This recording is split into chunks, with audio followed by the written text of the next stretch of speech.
సంతకం పెట్టొద్దు. అంతా ఓకే. మరి నా భార్యని దొంగ అన్నందుకు క్షమించమని అడగాలి కదా. ఏమండి, మీకు దండం పెడతాను. నేను నిర్దోషినని తేలింది. నాకంతే చాలు. అత్తయ్య నీకు ఇబ్బంది పెట్టకండి. రేయ్, ఏంటి? ఏ యాంగిల్లో నువ్వు మా నాన్నకి పసిపాపలా కనిపించావు పాపావతి? నువ్వు పెద్ద పాపాత్మావతివి. కారుకి కట్టాల్సిన డబ్బు కట్టేస్తే ఇవి మిగిలిని. ఈ డబ్బు మీ అమ్మకి ఇవ్వు. మా అమ్మకి ఎందుకు? అదేంటి, ఆవిడ కూడా పూలు అమ్ముకునే వాళ్ళు డబ్బులు ఇచ్చారని చెప్పారు. ఎక్కడ తెచ్చిందో అక్కడ కట్టుకుంటుంది. సరే. ఇది హుండీలో వేద్దాం. ఇక నాన్న కూడా పెన్షన్ డబ్బుల్లో నుంచి దాచిపెట్టింది ఇచ్చాడు. ఆ డబ్బు కూడా మెల్లగా తీర్చేద్దాం. మీరు లెక్క చూడలేదా? నేను మావయ్య డబ్బులు మావయ్యకి ఇచ్చేశాను. అవునా? మంచి పని చేసావు. ఏంటా డబ్బులు తగ్గినాయి అనుకుంటున్నా. మావయ్య నిజంగా మనకి చాలా అండగా ఉన్నారు. నా మీద దొంగ అన్న ముద్ర పడ్డా నమ్మకుండా సపోర్ట్ చేశారు. దేవుడి దయవల్ల ఆ ముద్ర పోయింది. అది నా అదృష్టం. మంచి వాళ్ళకి ఎప్పుడూ మంచే జరుగుతుంది. చివరికి నిజమే నిలబడుతుంది. అబద్ధాలు, నిందలు ఇలాంటివన్నీ గాలికి పూచిక పొల్లల్లా కొట్టుకుపోతాయి. మావయ్య లేకపోతే ఎంతో కాలం మనల్ని ఈ ఇంట్లో ఉండనిచ్చేవాళ్ళు కాదు. ఏడ్చారు. నేను గట్టిగా నిలబడితే స్తంభంలా పాతుకుపోతాను. ఇంచు కూడా నన్ను కదల్చలేరు. కానీ నాన్నే. ఆ పెద్దరికం వేరు. చూసావా, మా అమ్మ చేసిన తప్పులు, అప్పులు కూడా ఆయన నెత్తినేసుకున్నారు. అనవసరంగా ఈ వయసులో ఆవిడ తప్పుకి బాధ్యత ఈయన తీసుకున్నాడు. అవును, మనం వద్దన్నా వినడం లేదు. ఏం చేద్దాం? అది ఆయన గొప్పతనం. కానీ ఇలాగే అప్పులు చేస్తూ కట్టుకుంటూ పోతే ఎప్పటికీ నీకు నేను పుస్తల తాడు చేయిస్తానో అర్థం కావడం లేదు.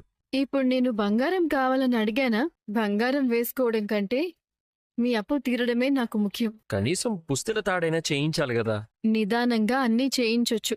మీరు అనవసరంగా టెన్షన్ పడకండి. సరే, డబ్బు జాగ్రత్తగా దాచిపెట్టు. అసలు ఇంట్లో లక్షలు మింగేవాడున్నాడు. వాడికి వేరు చూస్తే టాబ్లెట్లు మింగినట్టు మింగాలనిపిస్తుంది.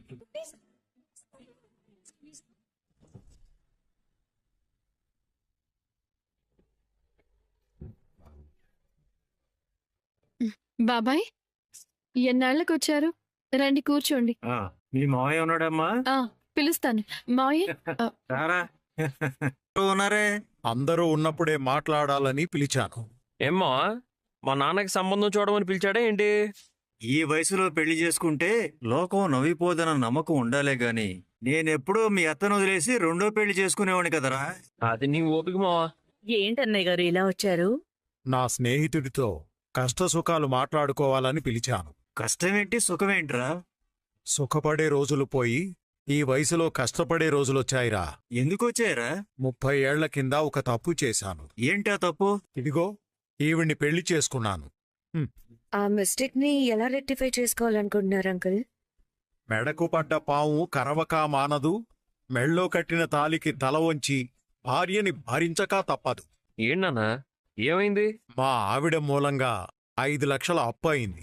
ఆ అప్పు మా ఆవిడ తీర్చలేదు కాబట్టి తన తరఫున బాధ్యత వహించి నేను తీర్చాలనుకుంటున్నాను. అందుకని ఏం చేద్దాం అనుకుంటున్నావు నాన్నా? ఏదైనా ఉద్యోగం చేయాలి అనుకుంటున్నాను. రేయ్, ఏమైందిరా నీకు? కొడుకులున్నారు, కోడళ్ళు సంపాదిస్తున్నారు. నీకు ఉద్యోగం చేయాల్సిన కర్మేంట్రా?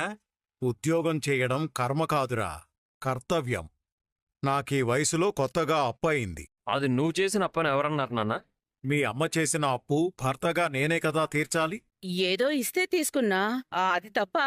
వాడి బామర్దిని విడిపించుకోవడానికి వాళ్ళిద్దరూ కలిసి చేసినప్పు మనకేంటి సంబంధం? నోర్మై, నువ్వెందుకన్నయ్య బెదిరిపోయావు?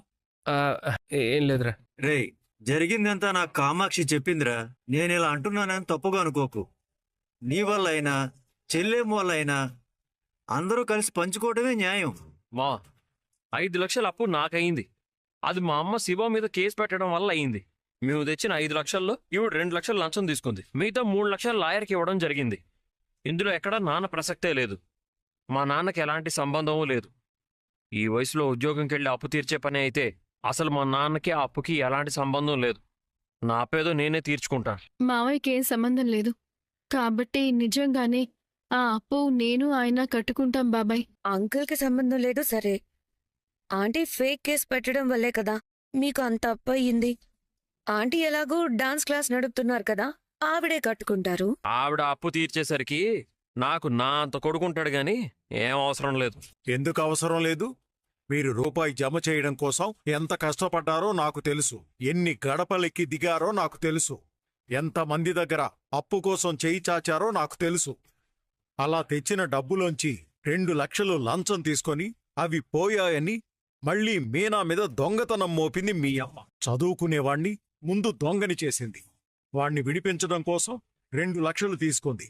అవి ఎక్కడో పోగొట్టుకొని ఆ డబ్బు కొట్టేసిందన్న నింద ఇంటి కోడల మీద వేసింది. నిజానికి ఈ విషయంలో నేను మా ఆవిడికి విడాకులివ్వాలి. అప్పుడు మా ఇంటి పరువు వీధిన పడుతుంది కాబట్టి బలవంతంగా నా కోపాన్ని దిగమింగుకున్నాను. ఓనీలే నాన్న, ఈ తప్పావతి ఇలాంటి ఎన్ని పొరపాట్లు చేయలేదు. మనకేమన్నా కొత్త? కాదు. కానీ ఈ ఇంట్లో అందరం కలిసి ఉండాలన్న నా కోరిక వల్ల, ఈ ఇంటి మనుషుల తప్పుల వల్ల నీ మీద మీనా మీద అప్పుల భారం పడుతోంది. అది నాకు ఇష్టం లేదు. రంగా, నాకు 3 కొడుకులున్నారు, 3 కోడళ్లున్నారు. కాని నా కాలు చేయి బాగున్నంతకాలం నేనెవ్వర్నీ చెయ్యి చాచి అడగను. నా భార్య చేసిన తప్పుల్ని అప్పుల్ని వాళ్లకు పంచలేను. అదేదో నేనే చూసుకుంటాను. నేను ఒప్పుకోను నాన్న. నేను నీ అనుమతి అడగలేదు. నేను ఒప్పుకోను మావయ్య. ఎవ్వరూ నన్ను ఆపలేరు. ఖాళీగా ఉండకుండా ఏదో ఒక పని చేస్తే మంచిదేగా. రేయ్, నువ్వు అసలు మనిషివేనా లేదా మన అమ్మవా? బానే చెప్పారు. మరి తమరెందుకు పార్కుల్లో పడుకున్నారు? పని పాట వదిలేసి గుడి ముందెందుకు భిక్షమెత్తుకున్నారు?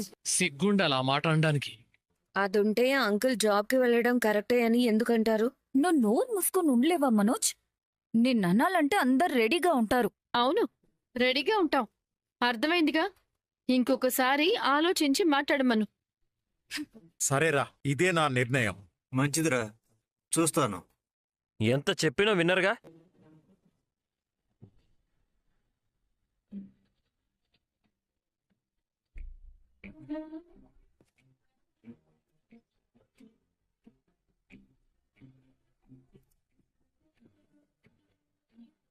అమ్మా, నాకు ఇల్లు సూపర్ గా నచ్చింది. పెద్ద కిటికీలు, పెద్ద డోర్లు, పెద్ద మంచం, అన్ని భలే ఉంది. నిజంగా నచ్చిందా? అవునమ్మా, నీ టేస్ట్ సూపర్. పర్లేదు లేవే, మంచిల్లే దొరికింది. ఇక నుంచి వీళ్ళిద్దరూ సంతోషంగా ఉంటారు. ఆంటీ, ఎలా ఉంది ఏరియా? కొత్త వాతావరణం కదా, అలవాటు అవడానికి కాస్త టైం పడుతుంది. కానీ బానే ఉందమ్మా. మా అమ్మ ఒపీనియన్ తెలుసుకుంటున్నావా? మరిక్కడ ఉండాల్సింది వీళ్ళే కదా. వీళ్ళకు నచ్చడమే ముఖ్యం కదా. అమ్మా, ఉమ్. నాకు ప్రసాదం పెట్టవా? ఇదిగో. అమ్మా, నాకు ఇక్కడ ఫ్రెండ్స్ దొరుకుతారేమో, బయటికి వెళ్ళి ఆడుకొని వస్తాను. చింటూ, చింటూ ఆగు. ఏమైందమ్మా? నువ్వలా ఎప్పుడు పడితే అప్పుడు బయటికి వెళ్ళకూడదు. ఏమైందమ్మా? బయటంతా మంచివాళ్ళు కాదు. నిన్ను కొడతారు, కిడ్నాప్ కూడా చేస్తారు. ఎందుకే వాడినలా భయపడతావు? లేదంటే వాడిప్పుడు బయటకెళ్తాడు. అప్పుడు నా విషయం బయటపడుతుంది. అవసరమా? అయితే నేను ఫుట్బాల్, క్రికెట్, కబడ్డీ ఆడుకోవడం ఎలా? గేమ్స్ అంటే అవే కాదు నాన్న. చెస్, క్యారమ్స్, టేబుల్ టెన్నిస్ ఇలాంటివి కూడా ఉంటాయి. నీకవన్నీ కొనిస్తాను. అవన్నీ చక్కగా ఇంట్లోనే ఆడుకోవచ్చు. సరేనా? అలాగేనమ్మా, నువ్వు ఎలా చెప్తే అలానే ఉంటాను. అమ్మా, నువ్వు కూడా ఇప్పటి నుంచి మాతోనే ఉంటావా? నాకు ఇంట్లో కుదరదు చింటూ. ఆఫీస్లోనే ఉండాలి. వాళ్ళు మాకు ఎక్కువ సెలవులివ్వరు. అయినా వారానికి 2 సార్లు వచ్చి నీతోనే టైం స్పెండ్ చేస్తాను కదా. అప్పుడు నేను నీకు కావలసినవన్నీ కొనిస్తాను. సరేనా? అవునా, ఇక నుంచి నువ్వు నాతోనే ఉంటావు అనుకున్నాను. వారానికి 2 రోజులే ఉంటావా? సరేలే, నీకు పనుందంటున్నావుగా. చూడు పాపం వాడు. ఊళ్ళో అయితే చుట్టూ 10 మంది సావాసగాళ్ళుంటారు. ఎప్పుడు ఆకలేస్తే అప్పుడు ఇంటికొచ్చేవాడు. రోజంతా ఆకాశంలో ఎగిరే పక్షిలా బయటే ఉండేవాడు. ఇప్పుడు గూటిలో ఉన్న పక్షి పిల్లలా అయిపోయింది వాడి పరిస్థితి. వాడిక్కడి దాకా వచ్చినందుకైనా సంతోషంగా ఉన్నాడు కదా. వాణ్ణిక్కడే ఒక మంచి స్కూల్లో జాయిన్ చేస్తాను. అక్కడ ఎవరో ఒకరు ఫ్రెండ్స్ అవుతారు. కానీ నువ్వొకటి గుర్తుపెట్టుకో, వాణ్ణి ఎవ్వరితోనూ ఎక్కువగా మాట్లాడనివ్వకు. ఇక్కడ మనం ఎవ్వర్నీ అంత ఈజీగా నమ్మలేము. ఈ వయసులో వాణ్ణి బయటికెళ్లకుండా ఎలా ఆపమంటావే? తప్పదమ్మా, మనకింక వేరే దారి లేదు. వాడు మాత్రమే కాదు, నువ్వు కూడా అస్తమానం బయటికి వెళ్లకు. ఈ చుట్టుపక్కలున్న వాళ్లతో అస్సలు మాట్లాడుకో. నీకు తెలుసు కదా, ఈ ఇంటి ఓనర్ దగ్గర మనం చాలా విషయాలు దాచాం. నీ పద్ధతి చూసో నీ ప్రవర్తన చూసో అతనికి ఏ మాత్రం అనుమానం వచ్చినా మళ్ళీ ఇంకో ఇల్లు వెతికే ఓపిక నాకు లేదు. అర్థమవుతుందా? అర్థం అవుతుంది. నీకు ప్రతి వారం కావాల్సిన సరుకులు తీసుకొస్తాను. అలాగే పక్కనే ఉన్న కిరాణా కొట్టులో చెప్పి పెట్టాను. నీకేం కావాలన్నా నువ్వు అక్కడికి వెళ్ళి తీసుకో. ఆ ఇంకో విషయం, ఇక్కడుంటున్నట్టు మన బంధువులు ఎవ్వరికీ చెప్పకు. ఎవ్వరినీ ఇంటికి రానివ్వకు. కనీసం మీ పిన్నితో కూడా చెప్పదా? ఎవ్వరికీ చెప్పొద్దని చెప్తున్నాను కదా. సరే వాళ్ళకి చెప్పాల్సిందేమన్నా ఉంటే నేనే చెప్తాను. సరేనా? సరే. చింటూ స్కూల్ నుంచి రాగానే తలుపు వేసేసుకోండి. ఇంటి ముందు ఎప్పుడూ లైట్ ఆఫ్ చేసే ఉంచాలి. టీవీ ఎక్కువ సౌండ్తో చూడొద్దు. 7-8 గంటలు అయ్యేలోపే వాడికి తినిపించి పడుకోబెట్టేసే.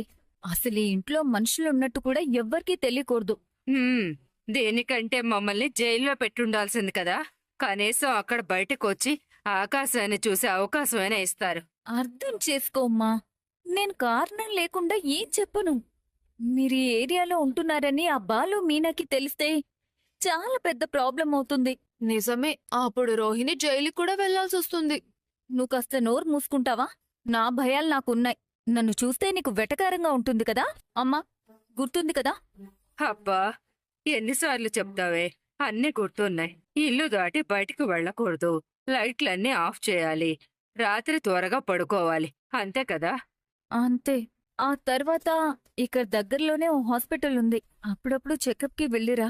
ఆ, సరే. అమ్మా, బస్సు ఇక్కడ మన తల నుంచి విమానాలు వెళ్తాయి కదా, పైకి వెళ్ళి విమానాలు చూద్దామా? చూడ్డం ఎందుకు? విమానమే ఎక్కిస్తాను. నిజంగానా? అయితే నన్ను గాల్లో సొయ్యి తీసుకెళ్తావా? వాడేమో గాల్లో మేడలు కట్టేసుకుంటున్నాడు, కాని నువ్వు నీ స్వార్థం కోసం వాడిని వదిలేశావు. పాపమే చింటూ. తప్పు రోహిణిది కాదు. చిన్న వయసులో పెళ్లి చేసి దాన్ని జీవితాన్ని నాశనం చేసిన నాది. బాధపడకండి అంటే రోహిణి ఇప్పుడు బానే ఉంది. మను చాలా బాగా చూసుకుంటున్నాడు. పోనీలేమ్మా, తనైనా సంతోషంగా ఉంటుంది. నాకది చాలు. నాకే ఏదో ఒక రోజు ఈ విషయం బయటపడుతుందేమోనని భయంగా ఉంది. మా అత్త, మా రాబాలు కూర్చో. పర్లేదత్త, మన ఇంట్లో మనకు మర్యాదలు ఎందుకు? అబ్బా కూర్చోరా. నా అల్లుడికి నేనిచ్చే మర్యాద అనుకో. కూర్చో. ఏంటి సంగతులు? మీ అమ్మకి నా మీద కోపం తగ్గిందా? అనవసరంగా నిన్నిరికించింది మా అమ్మ. అలాంటిది నీకు అమ్మ మీద కోపం ఉండాలి గాని అమ్మకి నీ మీద కోపం ఎందుకు? కరెక్ట్ కాదత్త. ఇలా అందరి మీద కోపం ప్రదర్శించుకుంటూ వెళ్తే ఏదో ఒక రోజు అందరూ ఆమె మీద కోపం ప్రదర్శిస్తారు. అప్పుడు ఎవరికీ కాకుండా పోతుంది. ఆ విషయం ఆమెకు తెలియట్లేదు. ఒరే, తప్పు ఎవరు చేసినా మీ అమ్మ ఎవరిని నిందించాలనుకుంటే వాళ్ళనే నిందిస్తుంది.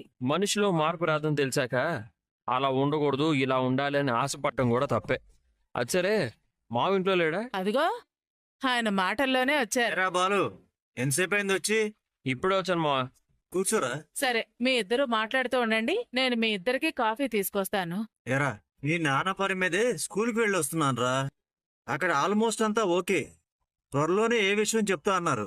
ఏం నువ్వు కూడా అలాంటివి వద్దని చెప్పాను కదా, మళ్ళీ ఎందుకు నాన్నకి జాబ్ చూస్తున్నావు? మరేం చేయమంటావురా? వాడు ఏదైనా ఒక మాట చెప్తే నేనెప్పుడూ కాదన్నా. ఎందుకంటే వాడు ఏమడిగినా దాంట్లో ఒక అర్థం ఉంటుంది, దానికో కారణం ఉంటుంది. ఇప్పుడు కూడా జాబ్ చూడడం ఇష్టం లేకపోయినా వాడి మీద ఉన్న గౌరవంతో వాడి మాట కాదనలేక ఇప్పుడు వెళ్ళి చూసొస్తున్నా. మావా, నాన్ని వయసులో విశ్రాంతి తీసుకోవాలి. వీలైతే మనవడు మనవరాళ్లతో ఆడుకోవాలి. సరే, మనవాళ్ల సంగతి పక్కన పెడితే కనీసం విశ్రాంతి అయినా తీసుకోవాలి కదా. ఈ వయసులో ఎందుకు ఆయన అంత కష్టపడటం? అసలు దీనంతటికీ కారణం మా అమ్మే. ఆవిడ చేసిన తప్పులకి ఈయన అవమాన పాలవుతూ ఉండాలి. ఆవిడ చేసిన అప్పులు ఈయన తీరుస్తూ ఉండాలి. ఇదిగో ఇలాంటి సమస్యలు వచ్చినప్పుడు కూడా ఆవిడ బదులు నానే సర్దుబాట్లు చేయాలి. ఏంటిదంతా? ఒరే, మీ అమ్మ కోపం వస్తే ఎవరి మీదైనా నోరు పారేసుకుంటుంది. కాని మీ నాన్న ఒక్కసారి మాటిస్తే వెనక్కి తగ్గడు. అది వాళ్ళిద్దరి మనస్తత్వం. ఇద్దరూ మొండోళ్లే. కాకపోతే మీ అమ్మది ఉపయోగం లేని మొండితనం, అర్థం పర్థం లేని మొండితనం. మీ నాన్నది ఎంతో కొంత మంచి జరుగుతుంది అనుకునే మొండితనం. అదే నాకు అర్థమైంది. అందుకే నేను ఇప్పుడు నాన్నని నువ్వు ఉద్యోగం చేయొద్దు అని ఆయన మనసును బాధ పెట్టలేను. అలానే ఆయన కష్టపడుతుంటే నేను చూస్తూ ఉండలేను. మా, నువ్వు నాకు సాయం చేసి పెట్టాలి. చెప్పరా, మీ నాన్న బాధపడకుండా ఉండేది ఏదైనా సరే నేను నీకోసం చేస్తాను. ఏం చేయమంటావు చెప్పు. ఏంట్రా ఇది? నాన్న మా కోసం జాబ్ చేయాలి, అంతే కదా. అది స్కూల్లోనే చేయాలన్న రూల్ ఏం పెట్టుకోలేదు కదా. లేదు, ఎక్కడైనా పర్వాలేదు. అలాంటప్పుడు ఓ పంచి నాన్నకి పిల్లలంటే చాలా ఇష్టం. చిన్నపిల్లలకి కమ్యూనిటీ పార్క్లో రోజు ఒక గంట నీతి కథలు చెప్పే జాబ్ సెటప్ చేయి. అలా చెప్తే వాళ్ళ తల్లిదండ్రులు నాన్నకి డబ్బులు ఇస్తారని చెప్పు. కరెక్టే, కానీ ఇప్పుడు ఆ పిల్లలు ఎక్కడి నుంచి వస్తారు? ఇప్పటికిప్పుడు వెళ్ళి ఎవరిని ఒప్పించగలం? అందుకే నేను నీకు ఈ డబ్బులు ఇచ్చాను. ఇది నాన్నకి నువ్వు ఇవ్వాల్సిన జీతం. వాళ్ళ తల్లిదండ్రులు ఈ డబ్బులు ఇచ్చారని చెప్పి నువ్వు నాన్నకి ఇవ్వాలి. ఏదో ఒకటి చెప్పి కొంతమంది పిల్లల్ని పోగు చేయి. అది మాత్రం నీ బాధ్యత. నా కోసం ఈ పని చేసి పెట్టుకోవా. చెప్పడం వల్ల నాన్నకి కాస్త సరదాగా కాలక్షేపం అవుతుంది. ఆయనకి ఎంతో కొంత సంపాదన వస్తుందన్న సంతృప్తి ఉంటుంది. ప్రతి నెల నేను డబ్బులు తెచ్చిస్తాను. ఏంట్రా ఇదంతా? మావా, నాన్న ఈ వయసులో ఒకరి కింద పని చేయడం గాని ఆయన కష్టపడడం గాని నాకు అస్సలు ఇష్టం లేదు. చాలామంది అంటుంటారు కదా, మా నాన్నే మా హీరో అని. నాకు కూడా మా నాన్నే హీరో. ఆయన ఎప్పుడూ అక్కడే ఉండాలి, మా కోసం కిందకి రాకూడదు. అందుకే నేను ఈ నిర్ణయం తీసుకున్నాను. కాదనకు మావా. నువ్వింత చెప్పాక కాదని ఎలా అంటారాయన? అంతా ఆయన చూసుకుంటారులే, నువ్వేం బాధపడకు. అలాగే అత్త. మావా మర్చిపోకు, జాగ్రత్త. ఉమ్. వెళ్ళొస్తాను మావా, వెళ్ళొస్తాను అత్త. మనకు కూడా ఇలాంటి కొడుకుంటే ఎంత బాగుండేది. ఏమండి, భార్య అప్పులు చేస్తే భర్త తీర్చడానికి పార్ట్ టైం ఉద్యోగాలు చేస్తారన్నమాట. ఇదేదో బాగుంది కదండి. తెలివితేటలు ప్రదర్శించావంటే చెప్పు తెగుతి. ఏం వద్దులేండి, మళ్ళీ ఎందుకు? ఈ ఎండలో